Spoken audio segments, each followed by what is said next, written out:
the Canes and Notre Dame. Who do you got? I'm going with Notre Dame. Listen, they're averaging 225 rushing yards a game, 145 before contact. That is absolutely ridiculous. It means you got to give a lot of credit to their offensive line and their scheme. Plus, Brandon Wimbush, I think he's underrated. I think he's got a little it factor to him, and he's able to get it done in big-time moments. And then Josh Adams. I mean, you can't say enough about this kid. His ability to create big-time runs. And plus, you look at this Notre Dame team, and they're a different team than they have been in the past. Before, they're a bunch of front runners that got hype on their name and the uniforms and living off Rudy's tradition. Now they're a team that is building their own tradition as a physical team, as a team that dominates, and a team that doesn't get pushed around. That's why I like Notre Dame. Tim, help me out with Miami here because, listen, I got to give a lot of respect where it's due. They're number 7th in the nation. They're undefeated. We've been very, very impressed. But what is it about this team where there seems to be something missing? No matter how many games they've won, people look at other teams and say they're more worthy than Miami. Why is that, Tim?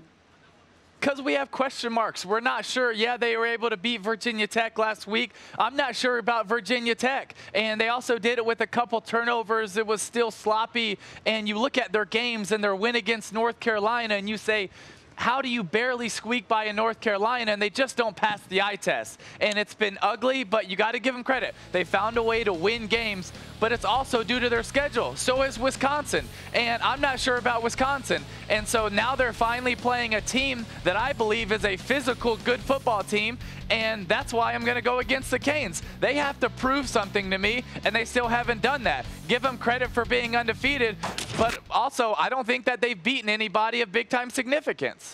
Yeah, although unlike Wisconsin, you know, who if they get to their conference championship game and win it, if it's against Ohio State or Penn State, it's not going to matter as much. They will have played nobody and then not a good enough opponent to win, whereas Miami here gets a shot for a big win. And college football's better when Miami and Notre Dame are good anyway, Tim. What about Oklahoma and TCU? That's another big matchup.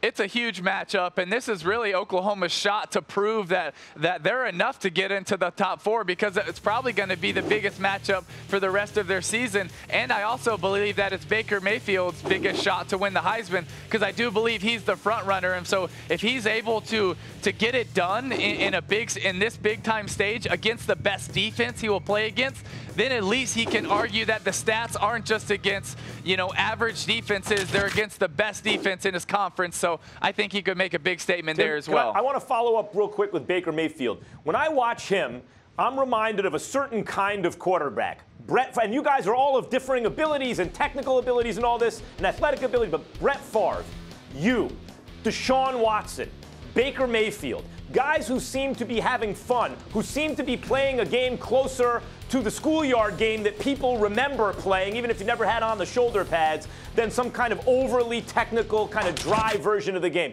What is it about that kind of quarterback, as one himself?